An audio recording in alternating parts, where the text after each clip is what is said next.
আমরা হচ্ছে হুকুমের দাস, যখনই যা বলবে ঠিক তাই করতে হবে।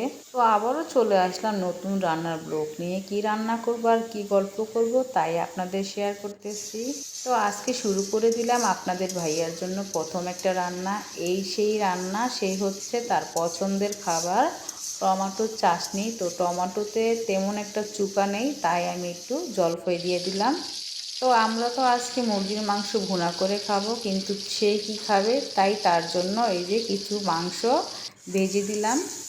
তো তার জন্য ভেবে আজকে এই যে তার জন্যই তার পছন্দের রান্না করলাম টমেটোর চাটনি আর মুরগি ভাজা। তো আসসালামু আলাইকুম, আমি আপনাদের সাবিয়া আপা। আমি অবশ্যই ভালো আছি, আর আমি চাই আপনারা সব সময় ভালো থাকেন। তো আরেকটা চুলায় আমি আরেকটা তরকারি বসিয়ে দিলাম, মানে মুরগি তরকারি ভুনা করবো আজকে। আর সকালের ছিল ডাল ভুনা, তাই আমি একটু গরম করে নিলাম। এই যে ডাল ভুনা করেছিলাম টমাটো দিয়ে।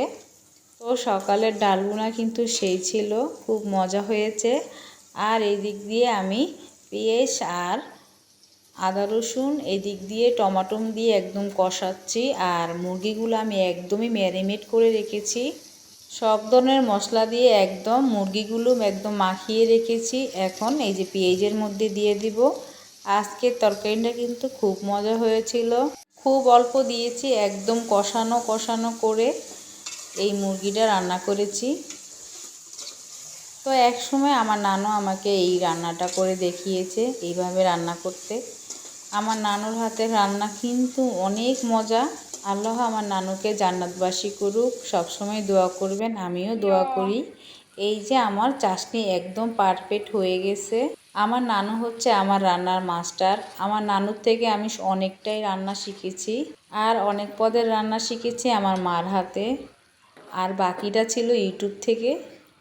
তো রাত্রের জন্য আমি পাঙ্গাস মাছ ভুনা করেছি। পাঙ্গাস মাছ ভাজাগুলা আগেই ছিল। তো এই যে মশলা কষিয়ে তো আমি মাছগুলো দিয়ে দিলাম। তো ভালোভাবে কষিয়ে আমি এখন পানি দিয়ে দিলাম। সেই হয়েছে এই মাছের রান্নাটা আজকে।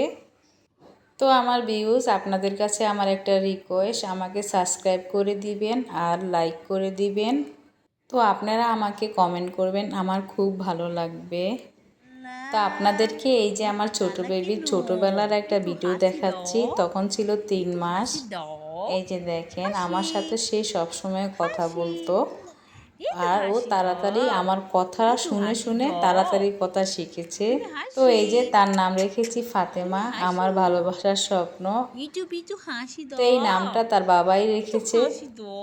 আমি সবসময় তার সাথে কথা বলতাম, কিন্তু এখন সে আমাকে এত কথা শোনায়, আমার কান একদম ঝালাপালা। এই যে দেখেন, কথা বলতে বলতে আমার মাছের রান্না হয়ে গেছে, আর ওদিক দিয়ে তো মুরগি রান্না হয়ে গেছে, মুরগি ভুনা করেছি। তো প্লিজ আপনারা আমাকে একটু সাবস্ক্রাইব করে দিবেন দয়া করে, আর লাইক করে দিবেন প্লিজ প্লিজ। এবং